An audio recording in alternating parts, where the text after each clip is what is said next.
Olá, caros telespectadores do programa Um Sentido para a Sua Vida. Hoje nós vamos falar sobre depressão. E quem vai fazer a conferência é Paulo Wederhoff.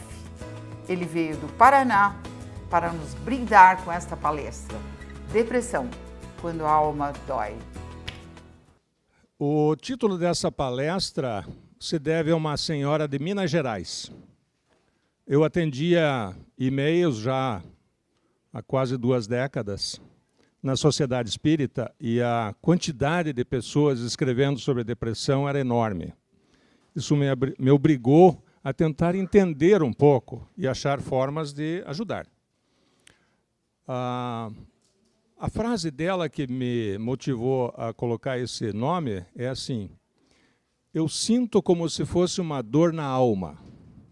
Achei aquilo espetacular, porque eu também já havia passado por isso e reconheci o sintoma.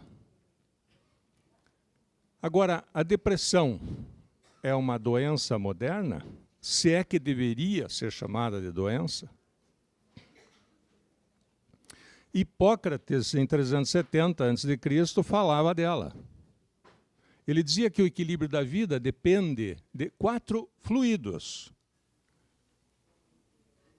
corporais, que são o sangue, a fleuma, a bile e a bile negra. O sangue ele achava que vinha do coração, a fleuma do pulmão, a bile amarela do fígado e a bile negra do baço. Aí nós até conhecemos os tipos, né? A pessoa do tipo sanguíneo, sereno, o famoso inglês fleumático, né? O colérico, contaminado pela bile amarela, e o melancólico, aquele que está com excesso de bile negra, segundo Hipócrates. E, curiosamente, melancolia, a famosa tristeza que vemos nas obras espíritas, vem de melané, que significa negro, e colé, que é bile negra. E pensando nele, considere essas expressões atuais. O sujeito está de mau humor, né? Bom humor, humorismo. Veja como uma coisa tão antiga nos afeta ainda hoje, os humores.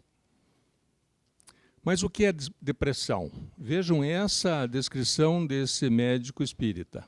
É um transtorno do humor com baixa atividade geral, levando ao sofrimento íntimo, profundo, desesperança, perda da fé em Deus, em si próprio e na vida, que é o perigo máximo, que leva algumas pessoas a desistir do encarne, através da pior porta que poderia existir, que é o suicídio. Quem tiver dúvida, por favor, leia O Céu e o Inferno, as entrevistas com aqueles que cometeram o suicídio. Veja, Deus é a causa primária de todas as coisas. Deve ser também a causa primária do medo. Medo de morrer. O sujeito está com 98 anos, nada mais funciona e ele está agarrado à vida. Por quê? Provavelmente porque o professor, que é Deus, quer que o aluno fique na escola até o último momento, o máximo de aprendizado possível. Então o medo é uma defesa da vida, né? Ela nos protege. Mas alguns corajosos superam isso e fazem o suicídio e, como sabemos pelos relatos, se arrependem depois. Então não é a saída. Outra forma de olhar é essa descrição: estado mental caracterizado por tristeza, desespero, desestímulo quanto a qualquer atividade. Isso está no dicionário. E o diagnóstico moderno, segundo os manuais médicos, é o seguinte: para se encaixar no título de depressivo, você precisa ter pelo menos 2 sintomas. Um dos 2 sintomas: falta de prazer no dia a dia, desânimo em situações que causariam prazer. Me parece um pouco genérico. Dá para encaixar quase todo mundo nisso. Ou 3 os seguintes sintomas: tristeza sem causa, desânimo matinal agravado, tipo segunda-feira, né? Mudança no regime de sono, apatia intensa, alteração de peso superior a 5%, sentimento de culpa indivíduo, dificuldade de concentração e vontade de morrer. Alô? Esperamos 150 anos para encarnar e agora estamos com vontade de morrer? A causa da depressão, material ou espiritual? Usemos a nossa capacidade de filosofar. Precisamos questionar. Vamos ver algumas evidências materiais. Em Cambridge, fizeram uma pesquisa sobre depressão com 1.800 jovens. É uma amostragem bastante segura. O grupo com maior dosagem de cortisol apresentava sinais de depressão. Se encaixava lá no manual médico. Então, o que é cortisol? É um hormônio produzido pelas glândulas suprarrenais, ou seja, algo do organismo físico. Mas ele é necessário para preparar o nosso corpo em situações de perigo. Sob ameaça, nosso corpo derrama esses ingredientes necessários para nos dar prontidão e sair correndo, por exemplo. É o início da geração do estresse. O estresse e o cortisol estão relacionados. Mas, como ele é parte da defesa da vida, se não for seguido de um relaxamento, pode gerar um desequilíbrio hormonal. Observamos isso, inclusive, num animal. Vejam os órgãos corporais relacionados à produção hormonal. A lista é grande e isso pressupõe complexidade, que é o entrelaçamento de causas. Requer muito estudo. A Misha era a nossa gata e eu fui transferido para os Estados Unidos, fui com minha esposa, e a Misha teve que cumprir o ritual sanitário. E ela chegou lá dias depois.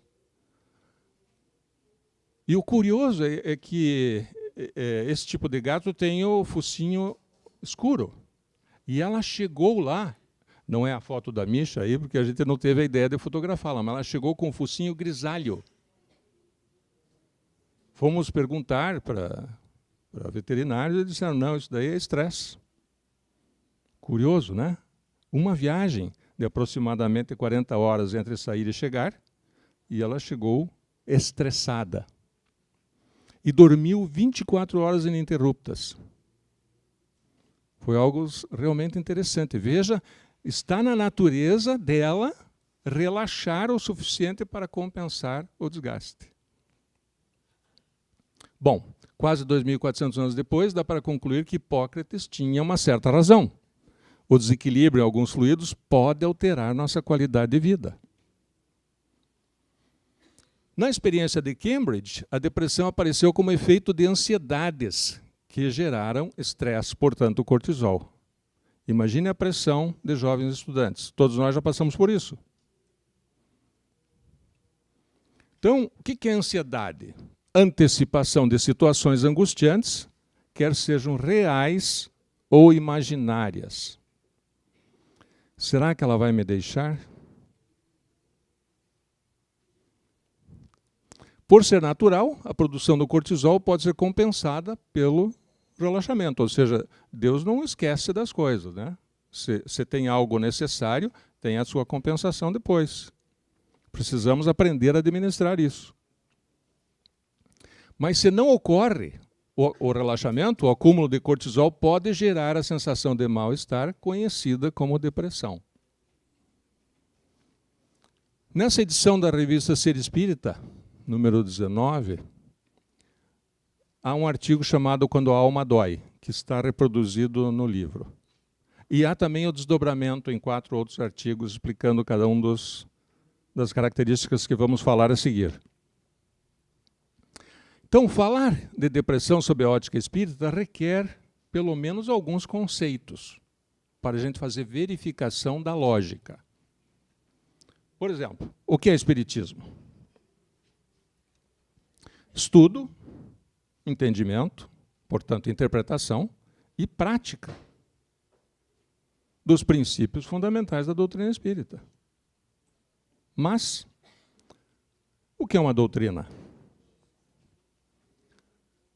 Poderíamos dizer que é um conjunto de princípios harmônicos que servem de base para um sistema de ideias.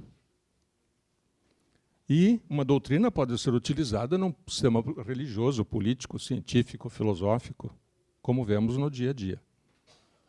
E o que é um sistema? Conjunto de partes interdependentes que buscam um objetivo. Geladeira, objetivo, preservar os alimentos por resfriamento. Mas se não ligar na tomada, não funciona. Se deixar a porta aberta, não funciona. Se não ligar o botão, não funciona. Se não tiver o gás, não funciona. Se estiver na tomada, mas não tiver eletricidade, não funciona. Viram a integração? Isso é complexidade. Inter-relação entre causas e efeitos. Então, quais são os princípios fundamentais da doutrina? Vamos listar? Quem poderia me dizer o primeiro? Deus. Não, eu queria o primeiro. Tá bom, vamos lá. Segundo, moral cristã, né? Os ensinamentos do Cristo. Terceiro, reencarnação. Pluralidade dos mundos habitados. Esqueci desse. Livre-arbítrio. Né? Mediunidade. Pluralidade dos mundos habitados. Causa e efeito. Evolução. Tudo muda o tempo todo sem parar. E espírito. Princípio número 1. Não é livro dos espíritos? Não é o espírito que concebe Deus, descobre. Questão número 4. Onde podemos encontrar provas da existência de Deus? Resposta do espírito. Em um axioma das vossas ciências. Não há efeito sem causa. Procure a causa de tudo que não foi feito pelo homem, e tua razão te responderá. Muito bem, espírito, o ser do ser humano.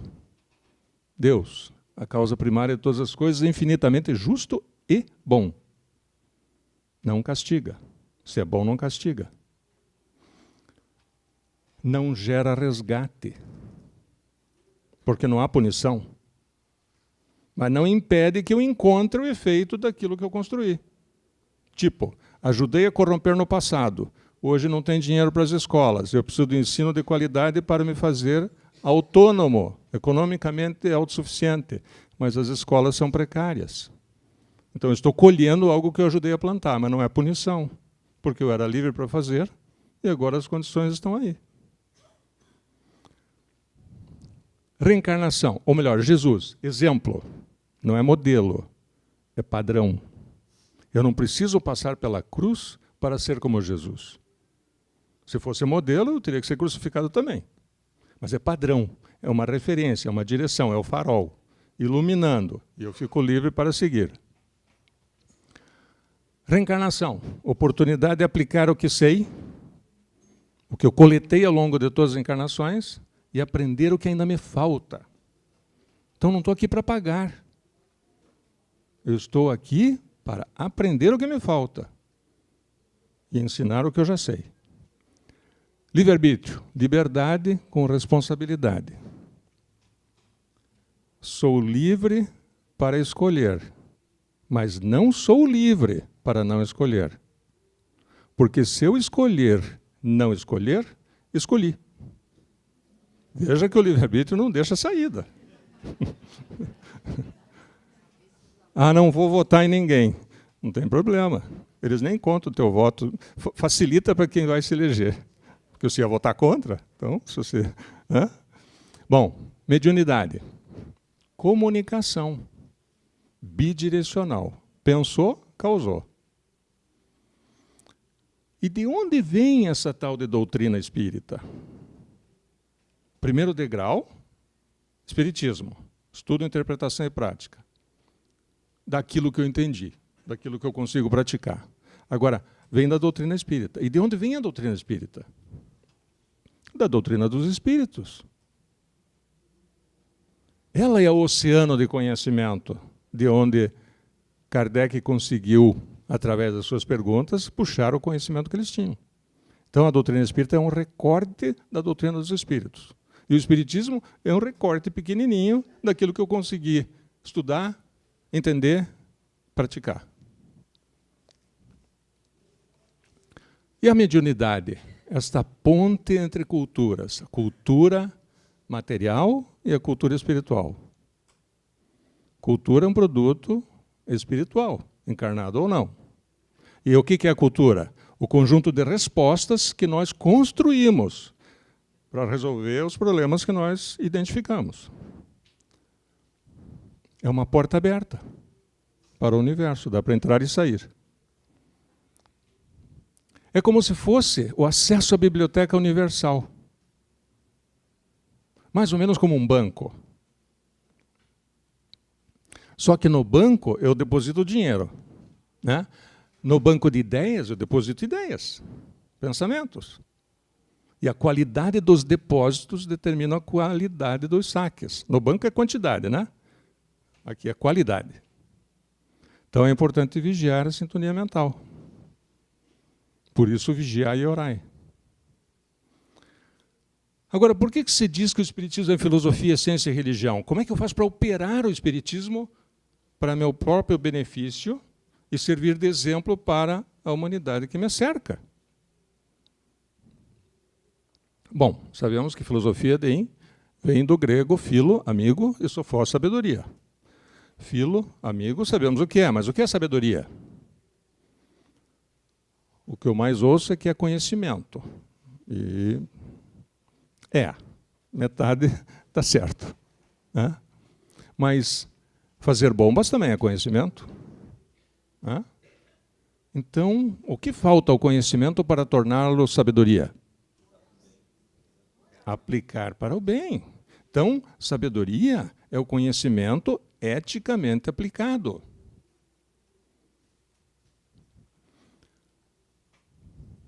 Busca da sabedoria. Busca do conhecimento para aplicar eticamente. Primeira lição de filosofia. Todos podemos estar equivocados. Podemos, isso me inclui. Então, o que eu vou apresentar hoje deve ser questionado pelos senhores. Segunda lição, não se aprende filosofia, o que aprendemos é filosofar. Tá, mas o que é filosofar? Isso me incomodou por muito tempo. Até que essa senhora aí me salvou. Filosofar é questionar as certezas. Mas até as certezas? Claro. Certezas de quem? Não há uma quantidade brutal de verdades opostas no mundo? Se nós chegássemos para um grande filósofo e perguntássemos: o senhor poderia me explicar qual é o sentido, qual é a origem do ser humano e o sentido da vida, da dor e da morte? O que o filósofo nos diria? Se for um filósofo: meu amigo, eu estou procurando essa resposta a minha vida inteira, ainda não achei. Se você descobrir, me conte. Bom, então vamos perguntar para um cientista. O senhor poderia me explicar a origem e o destino do ser humano e o sentido da vida, da dor e da morte? Ele vai dizer: meu filho, a ciência ainda não alcançou isso. Vamos ter que ter paciência e aguardar. Agora vamos falar com um grande religioso, um líder religioso, né? O que ele vai nos dizer? Senta aí que eu te conto. Não é? Todos eles sabem, ou acham que sabem. Inclusive esse que vos fala. Muito bem. Então nós temos que questionar as certezas, né? Depois de falar com 4 ou 5 religiosos, acabamos com respostas com verdades opostas, né? Tipo, morreu, acabou, a vida é uma só, né? E o outro vai dizer: não, se encarna quantas vezes você precisar para a sua evolução. Verdades opostas. Então eu pergunto: o que é que desempata verdades opostas? Isto. A realidade. Ela desempatará verdades opostas. E o Nietzsche diz que a certeza é a maior inimiga da verdade. Se eu tiver a última descoberta científica e quiser te apresentar, mas se tiver certeza sobre algo diferente, não há como ajudá-lo. Então a certeza, a ciência já alcançou o princípio da incerteza. E os religiosos vivem na certeza, é uma pena. Precisamos conciliar os dois. Então a certeza equivocada é mais perigosa do que a dúvida. faça de conta que é você lá em cima daquele trampolim, com os olhos vendados e com a camisa do seu time. E lá embaixo a torcida gritando, pula, pula. Não dá vontade de olhar que camisa eles estão usando? É? Diz o espírito Antônio Green, antigamente chamado Jacob Green, ele diz assim, filosofia é a capacidade de avaliação que permite à pessoa mudar a visão que ela tem da realidade. Eu antes achava que, devido às aulas de catecismo, que o inferno era lá.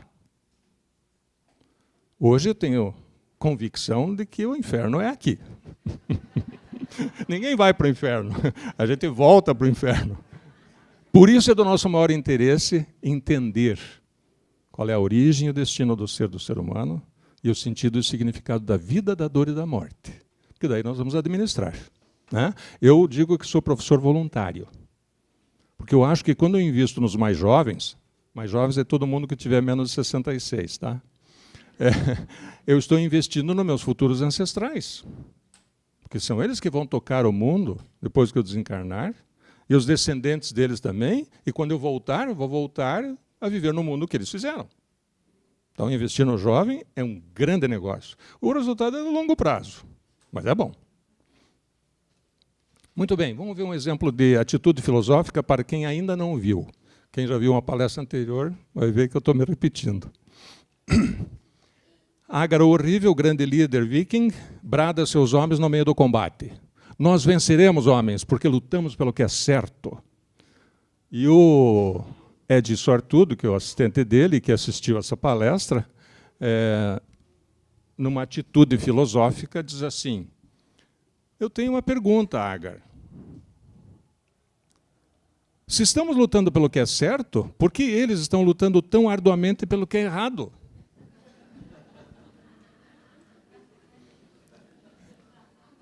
Estão vendo a força da pergunta? Filosofia é uma arma poderosa, só que não aponte para si mesma. Sócrates filosofava, tiveram que matá-lo, porque não aguentavam suas perguntas. Então, use com cuidado. E o que é ciência? Vimos o que é filosofia, a busca da sabedoria. O que é ciência? Conceito de bolso. Conhecimento verificável. Se eu não puder fazer verificação, ainda que lógica, não me serve, não é ciência.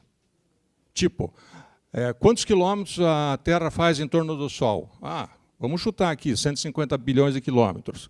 Posso ver a trena? Não dá? É por cálculo. Mas se eu não domino o cálculo, daí não tenho fé.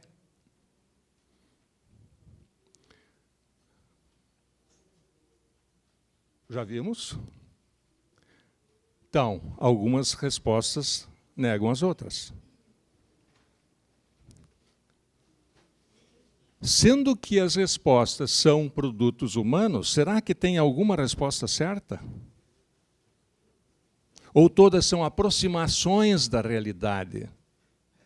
Então, nós não podemos considerar o Espiritismo como pronto e terminado. Kardec falou, está lá na Gênese. O Espiritismo vai se desenvolver. Então, nós temos que trabalhar no limite do conhecimento. Qual é a grande contribuição de Kardec? A obra espírita. Sim, mas dentro da obra espírita, dentro das suas obras, qual a principal? Ou a primeira? O Livro dos Espíritos. E dentro do Livro dos Espíritos, qual é a grande contribuição dele? A organização. Não, tem uma maior. As 1019 perguntas. Então, nós precisamos fazer novas perguntas, se nós quisermos expandir a obra, a pedido dele. Vejam aí uma coleção de respostas. Islã, cristianismo, judaísmo, hinduísmo, jainismo, shintoísmo, budismo, taoísmo, etc. São conjuntos de respostas. Todos têm certeza de que tem a resposta final. Muito bem, e a fé? Nos perguntou numa aula o espírito Antônio Green. Silêncio geral. A fé começa onde o conhecimento termina, disse ele. A fé começa onde o conhecimento termina. Maravilhosa. Alguém já cumprimentou Deus pessoalmente? Não, mas não temos dúvida. Né? Então a nossa fé começa onde o conhecimento termina. Nos apaixonamos pela frase.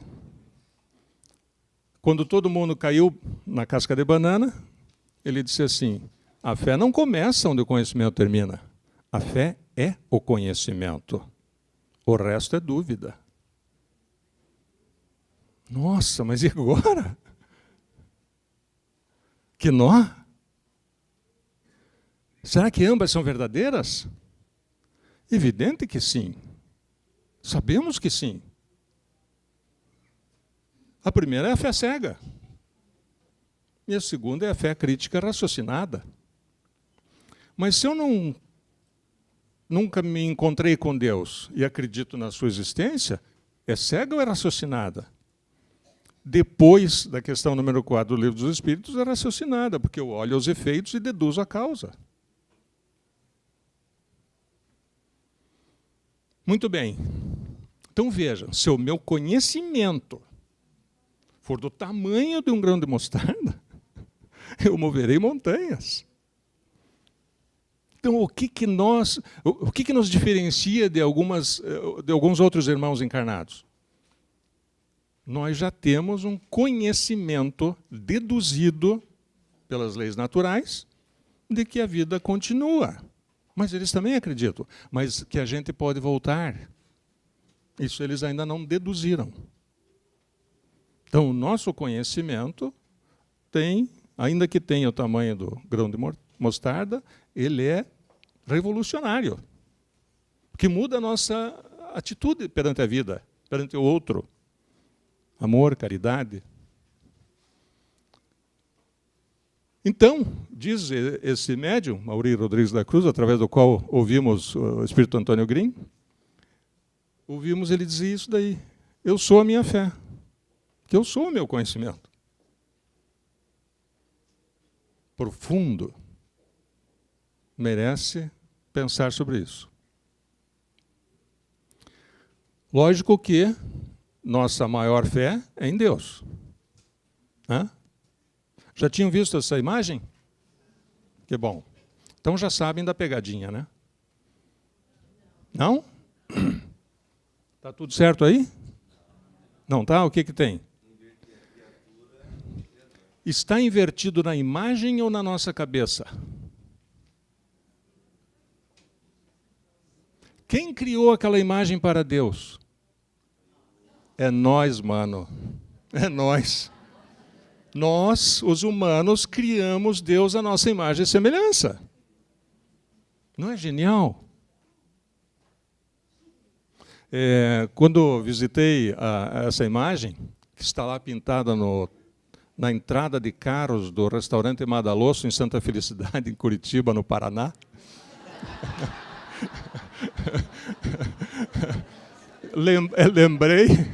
lembrei da colocação de um estudante, estudioso, né, pós-graduado em arte. Ele disse assim, os senhores já viram a vingança de Michelangelo estampada nessa imagem de Adão? Não. Será que é o que eu estou pensando? Não é. É o umbigo. Este Adão nasceu de mulher. Pois se fosse do barro, para que cordão umbilical? Não é genial? Os detalhes, né? Os detalhes. Uma mensagem que Michelangelo passou na sua atitude filosófica. Será? Palavra mais forte em filosofia. Será? Ela nos protege, né? O bom espírita recusa 9 verdades antes de aceitar uma mentira. Está no Evangelho, Erasto. Muito bem. Causa das causas dos problemas, na minha humilde opinião, é a falta de conhecimento. E o conhecimento dos conhecimentos é o conhecimento sobre si mesmo. Conhece a ti mesmo. Então, a hora que você tiver uma oportunidade de encontrar alguém que está meio perdido na vida, conte. Diga assim, pois é, eu estive numa palestra e o palestrante perguntou assim, sou um corpo ou tenho um corpo? Interessante. E o que você respondeu? Daí você diz, o que você responderia? Vê o que a pessoa diz.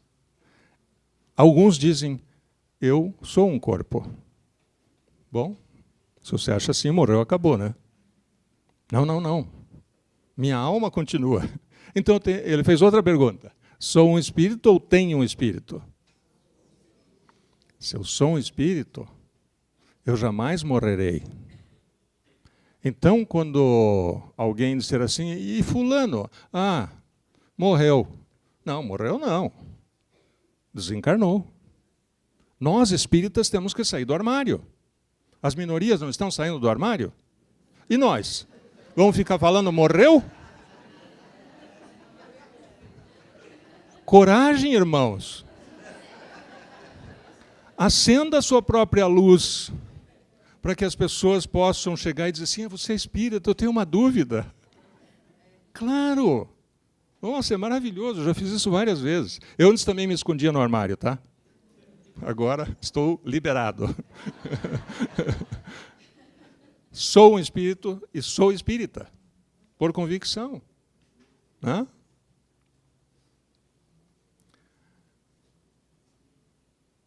Qual desses desenhos te representa?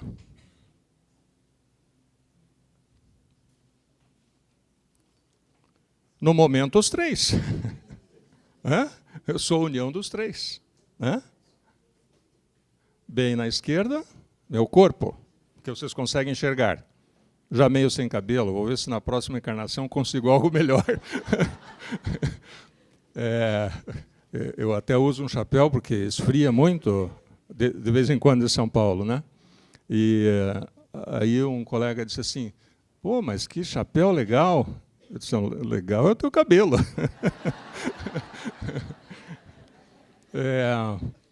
No meio, perispírito. Suficientemente material para comandar a chave, que aciona o botão. Suficientemente sutil para ser acionado por mim, o espírito. Então, lembrem, não é meu espírito. Eu, espírito. É muito comum a gente ler e ouvir as pessoas dizendo o espírito de. Não, o espírito tal. O espírito sou eu. Agora, o que é o espírito? O que sou? Já acharam a resposta? Nem eu. Mas dá para saber que é um ser vivo, mas a plantinha também é. Inteligente, consciente, livre, ator e portador da cultura, criador do seu próprio destino. Não há destino, senão aquele que eu escolho para mim mesmo. Qual é o destino de um avião depois que decola? A intenção é voar. A intenção é descer bem. Mas o destino garantido é o chão, porque ele é mais pesado do que o ar. Se der tudo certo, chegarei em Curitiba ainda hoje. Agora, como espírito, a quais princípios naturais eu estou sujeito? Contingência, inteligência, cultura, para começar. Contingência. O que encarna, desencarna. Encarnar é a aventura mais perigosa que há. A mortalidade é de 100%. O desencarne é de 100%. Não há sobreviventes. Então é contingência. Encarnou, vai desencarnar, pode saber. Já nasce com pena de desencarne. Inteligência. Tudo é inteligente na natureza. E a inteligência produz cultura. Tente negar um desses. Não há como. Então, esses são os famosos paradigmas. Todo o resto é padrão. E o padrão dá para mudar. Agora, os paradigmas realmente não são mutáveis. apesar dos livros dizerem que dá. Né? Os padrões culturais dá para mudar. Agora, esses 3 paradigmas não dá. Vamos ver exemplo de contingência. Causa e efeito, livre-arbítrio. Já vimos, né? Sou livre para escolher, mas não sou livre para não escolher. E isso pode ser pessoal e coletivo, gerando mudanças, portanto, evolução. Né? Quando é uma mudança dolorosa, a gente tende a ir para o lado que não doa. Mudar comportamento. Aliás, diz o espírito Leocádio Corrêa, que quem não muda comportamento não está aprendendo. E quem não aprende pelo amor, resta o alarme, que é a dor. E a dor não é castigo, é alarme, sinalizando, por aí não, vá no dentista. Né? Vamos ver, então, 4 características espirituais bastante firmadas hoje em dia com o conhecimento espírita. Todos nós gostamos de gostar. A gente gosta, fim de papo. E gosta que gostem de nós. Não há como negar isso. Todos nós queremos saber. É necessário saber. É desequilibrante não saber. Começa com a curiosidade e evolui para a filosofia. Né? Todos nós queremos ir e vir sem ajuda. Imagine aquela atleta brasileira que teve um acidente e rompeu a cervical, né? Imagine o poder de desequilíbrio que uma situação daquela causa. Né? E o conativo, defesa da vida. Imagine ir no médico e lhe dizer, o tumor é sério e há metástase, então vamos ver se a gente consegue que você ainda tenha mais uns 6 meses. Ufa! Como deve ser desequilibrante. Estresse? Está aí 4 fontes. Né? Primeira, afetivo. Será que ela vai me deixar? Né? Cognitivo. Será que eu sei o que eu preciso para manter meu emprego? O chefe diz que não está feliz. Estou aqui lembrando de uma senhora que nos escreveu. Ela disse, eu moro em São José dos Pinhais e trabalho no Atuba. Isso daí dá 1h30, quem sabe 1h45 de viagem. Não sei dirigir. Dependo da carona de uma colega. Mas ela é intragável, insuportável. Ó vida, ó dor. Eu entro e já fico deprimida.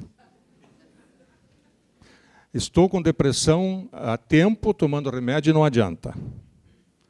Como é que vocês podem me ajudar? Me ocorreu a resposta. Com filosofia. Mas primeiro eu preciso dar os instrumentos para ela fazer a construção. Né? Então, mandei o artigo, Quando a Alma Dói, falando das 4 características espirituais. Né?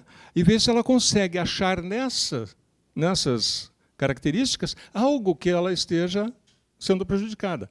E ela achou, e mandou a resposta. Veja, ela não gosta da carona que ela tem, né? Da motorista que a leva e traz.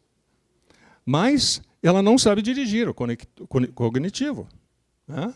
Não conhece o processo de dirigir. E ela não consegue se mover sozinha. Se for de ônibus, ela perde qualidade de vida num nível horrível, porque ela vai ter que sair às 4 da manhã. E o conativo, ela depende do emprego para fazer a sustentação da vida. As 4 alteradas. Quando ela leu o artigo, ela escreveu assim, já sei o que eu vou fazer. Vou tirar minha carteira. Autodiagnóstico, que legal. Eu disse, bom, como demora para sair a carteira, eu escrevi de volta, aproveite para ajudar a sua amiga a se olhar no espelho e ser mais feliz. Numa dessas, faz uma grande caridade.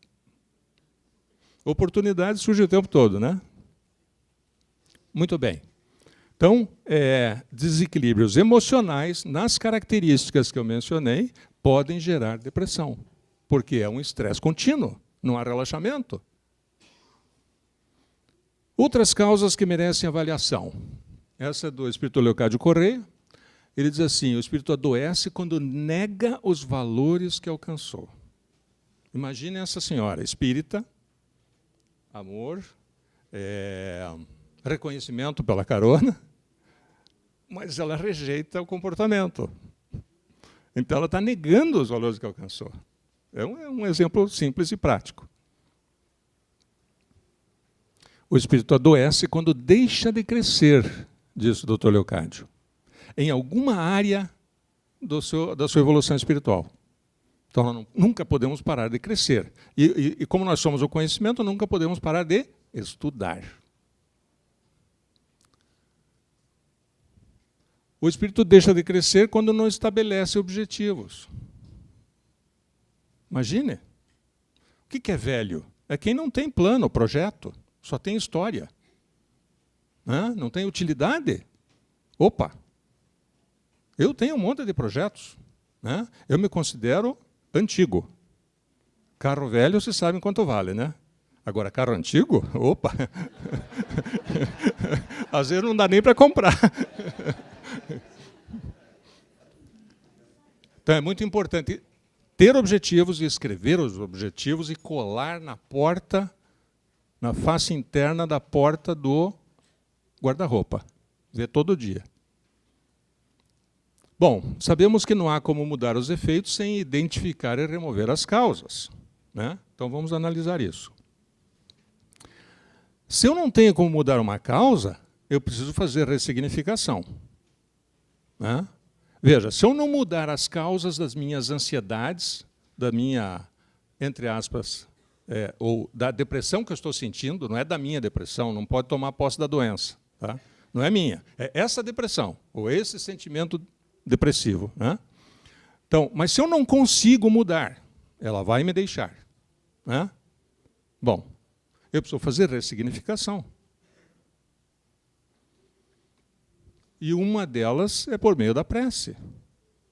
E tem uma prece que eu acho que se encaixa perfeitamente aqui. Eu não acho que a prece seja uma fórmula. Aliás, eu fazia fórmulas quando eu era piá. Né? Ave Maria, Santo Anjo do Senhor, Pai Nosso. Né? É fórmula. Né? A verdadeira prece é uma conversa com Deus. Aliás, o Dr. Leocádio disse assim, a verdadeira prece busca respostas, nunca dádivas. Minha dedução, Deus não é esquecido, nem desatencioso, nem incompetente. Então eu deduzo que a solução está em mim, que a parte dele está pronta, me deu tudo. Eu preciso abrir os pacotes, achar as ferramentas e fazer a modificação.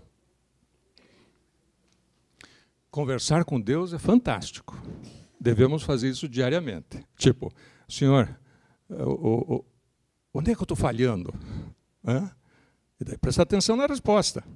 Você nunca vai saber se a resposta é sua ou é dele. Mas não importa. Livre-arbítrio é para isso. É para você decidir livremente se quer fazer ou não quer. Prece.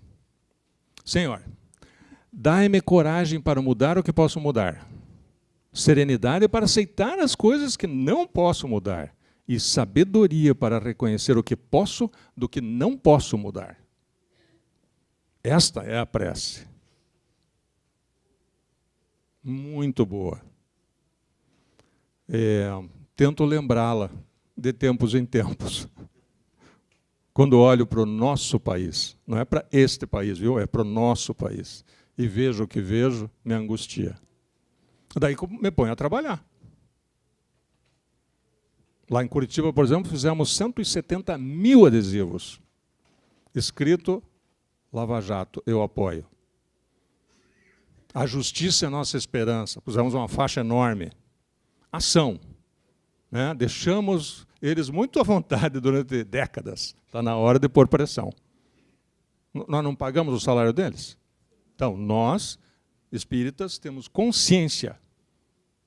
Então, nós temos que agir. Quem não age, não é. Como ajudar, então, o meu corpo a enfrentar os efeitos da depressão? Primeira coisa, não tomar posse da doença. Não é minha depressão. Né? Não é minha dor de cabeça. É esta dor de cabeça. É essa sensação de depressão. Né? E nunca dizer, tenho depressão. Estudar o processo de formação dos hormônios que geram equilíbrio, sensação de bem-estar e serenidade. Eu preciso aumentar a minha fé, portanto, o meu conhecimento sobre como é que essa coisa funciona. Eu preciso estudar, eu preciso ser doutor em meu corpo. Como é que meu corpo funciona? E, diante dos desafios, escolher que comportamento eu quero ter. Se me pisarem, eu vou reagir como uma latinha? Aí um abraço, que eu vou ter que aguardar a fusão, né? Fundir a latinha para voltar para a máquina para ser outra latinha nova. Reencarnação. É muito demorado. Ou eu vou reagir como esponja. Resiliência é o nome disso. Voltar ao estado anterior. Como é que é a frase do famoso desenho? Eu tenho a força. Não temos a força? Nossa! Se Deus está contigo, quem estará contra? Hã? E Deus colocou em todos nós a capacidade de autorrecuperação. Corte o dedo, lave bem e espere. Em uma semana, sara. Então, se alguém pisar na gente, vamos escolher uma atitude. Reagir como lata ou como esponja. E atitudes terapêuticas. Agir para sentir-se útil. Exercitar-se. Tomar sol. 5 minutos de sol diariamente no pulso e nos tornozelos. São 2 plexos de entrada de energia. Muito importante. 5 minutos. Ah, mas está nublado. Tem radiação solar. Pode testar. Não tem lá o sol filtrado, que a gente sabe que queima mesmo na praia com nuvens? Então, está aí. Alimentar-se bem. Não é quantidade, é qualidade. E tomar água de coco. Eu estou me sentindo muito mal. Estou com um problema sério e tal, estou desanimado. Desanimado, não. Ânima é o sentido de alma. Desanimado é desencarnado. Não pode desencarnar. Calma. Então, tomar água de coco durante 21 dias. É dose de ataque. Não adianta de caixinha, né? Tem que tomar aquela que o Criador fez. E tomar suco de melão. 21 dias. Quem conseguir um ou outro, beleza. Pode tomar 2 vezes por dia? Ei, tranquilo. É da natureza. Mas isso resolve ou ajuda no efeito. Se eu não remover o espinho, se eu não remover a causa, vai haver recorrência. Então tem outras fontes, né? Todo mundo já conhece a do chocolate, milho, proteínas, vegetais, até pimenta. Isso tudo requer estudo científico, né? Aveias, enfim, elas têm os ingredientes que o nosso corpo utiliza para fazer os hormônios que precisa. Mas, veja, se persistirem os sinais, procure orientação médica. Não vai chegar no ponto de pular do prédio, né? Entende o que eu quero dizer?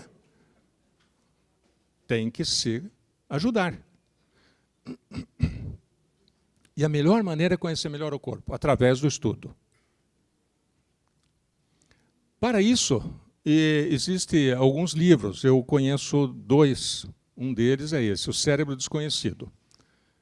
O cérebro desconhecido, segundo a pesquisa apresentada nesse livro, é o intestino. Pegaram um cão e cortaram todas as ligações nervosas com o cérebro. Já com a previsão, não vai sobreviver. Olha, não tomou conhecimento, continuou funcionando normal. Então, o intestino é inteligente, é um cérebro. E ele produz hormônios necessários ao bem-estar. Então, presta atenção no nosso processador principal da vida, que é o intestino. Esse médico, Michael Gerson, da Universidade de Colômbia, afirma que 90% da serotonina é produzida nos intestinos. E é um neurotransmissor responsável pela sensação de bem-estar.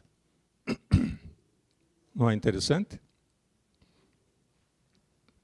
E esse é um outro livro interessante. O espírito Leocádio Corrêa sempre nos dizia: os senhores precisam aprender a fazer imunomodulação.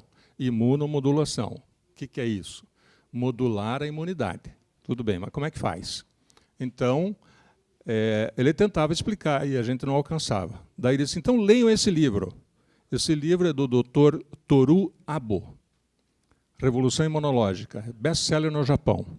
E ele fala sobre a prevenção do câncer. O que é o câncer, como é que ele funciona e como é que você previne. Muito interessante. Eu achei assim uma pérola. Então, sugestão: capacite-se continuamente para servir a humanidade, colaborando na obra do Criador. Esse labor ali é trabalho, viu? Trabalhar, né? Produzir algo. Né? O Dr. Leocádio até sugere assim: pergunte diariamente a si mesmo: estou contribuindo com a obra do Criador? Maravilhoso. Então, receba o seu salário, que é a alegria e a satisfação de produzir. E para quem tiver mais dúvidas, está aí o site da Sociedade Espírita. Lá tem alguns textos muito interessantes sobre Deus, Jesus, reencarnação, livre-arbítrio, mediunidade, espírito, evolução, religião espírita. Enfim, tem algumas conceituações fruto do trânsito entre espiritismo, doutrina espírita e doutrina dos espíritos. Né? Curiosamente, nós espíritas costumamos colocar a responsabilidade das nossas sensações, como depressão, na obsessão, né? Muito comum. Eu vi várias pessoas escrevendo: eu não quero me suicidar, mas o espírito que está me obsediando quer que eu me suicide. Eu até fui no centro para ele me falar isso, mas ele nunca disse nada. Mas me disseram que eu tenho um encosto. Então, o meu destino é esse, mas eu não quero morrer. Como é que eu faço? Levou muitos e-mails, foi tudo por escrito, até que ele mudasse de ideia, voltasse a estudar, escrevesse um livro, e está muito bem. Anos e anos se passaram já. Mas veja, doutrina é um sistema de ideias. Se um componente faltar na geladeira, não funciona. Se tirarmos um componente da doutrina, ela não é doutrina. Não é um sistema de ideias. Ela trava. Né? Então, o que é livre-arbítrio? Livre pensar. Não é ir e vir. Isso, um pneu queimando pode impedir. Livre-arbítrio é livre pensar. Agora, eu só sou, o meu livre-arbítrio só é realmente livre se não for possível um espírito comandar a minha vontade. Então, nós precisamos revisar o nosso entendimento sobre obsessão. Eu tenho uma obsessão, fazer um museu, mas é algo pessoal. Não tem ninguém me sugerindo. Muito bem. Então, os gregos achavam que quando as coisas não iam bem era porque os deuses estavam chateados, né? E punindo a gente. Isso daí também, essa crença também surgiu na Índia, né? Os deuses maus, os espíritos maus, né? Depois se personificaram na imagem de diabo, né? E anjo, dois polos extremos, né? E no espiritismo, há espíritos bons e espíritos maus. Não vejo muita diferença. Eu prefiro trabalhar assim, espíritos esclarecidos e não esclarecidos. Né? Veja, se fosse possível para um espírito permanecer na Terra depois do desencarne, para que essa complicação de encarnar e desencarnar? Não, aprende do mesmo jeito. Então, os espíritos têm dito assim: olha, os espíritos, quando desencarnam, não conseguem ficar na Terra. Mais ou menos assim, olha. Na pescaria, se o anzol enrosca, e você puxa e arrebenta bem no meio, entre o chumbo e a rolha, cada elemento segue sua lei natural. O chumbo afunda e a rolha flutua. O espírito é a rolha. Para vir à Terra, ele precisa de dominar a técnica ou ser trazido. Sob supervisão. André Luiz não queria visitar a sua casa? Ver a família? Enrolaram ele durante anos. Caramba, um cara como ele, por que não veio sozinho? Porque não dá. Então nós não estamos cercados de espíritos. Kardec achava que sim, porque tinha comunicação. Né? Então, os espíritos vinham, faziam o seu trabalho e iam embora. Porque requer uma energia enorme para permanecer aqui. Ectoplasma. Né? Então, veja, não precisamos temer. Eu tenho um espírito me obsediando. Não, quem decide sou eu. Está lá na capa do livro. Quem manda sou eu. Né? E assim é justo. Deus, sendo justo, né, não permitiria que eu colhesse consequências dolorosas por algo que um outro fez. Mas todos nós temos inimigos do passado. Mas nem todos nós temos depressão. E se os inimigos do passado tivessem poder sobre nós, nós estaríamos mortos em vida. Porque a coleção de encarnações é gigantesca. Né? Então, veja, existe a mentalidade. Bancos de ideias. Vamos sintonizar com boa qualidade. Fim de conversa. Não vamos sintonizar com dor, angústia e tristeza. Enfim, processo da autocura. Esta é a mensagem. Eu preciso ampliar o meu conhecimento sobre mim mesmo, para que a minha fé, ou seja, o meu conhecimento, seja pelo menos do tamanho do grão de mostarda. E daí eu vou atrás de aplicar isso. E eu vou curar a mim mesmo.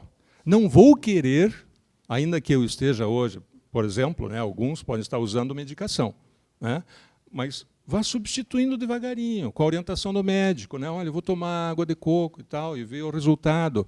Vai analisando, vai fazendo ciência. Né?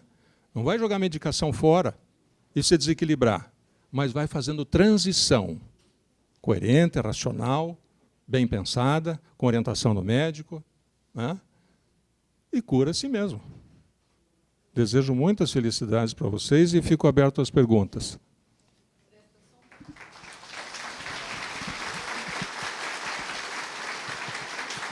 E assim vamos encerrando o programa Um Sentido para a Sua Vida, muito felizes com a sua audiência. Agradecemos também a Paulo Ederhoff por essa maravilhosa palestra. Obrigada e até a próxima semana.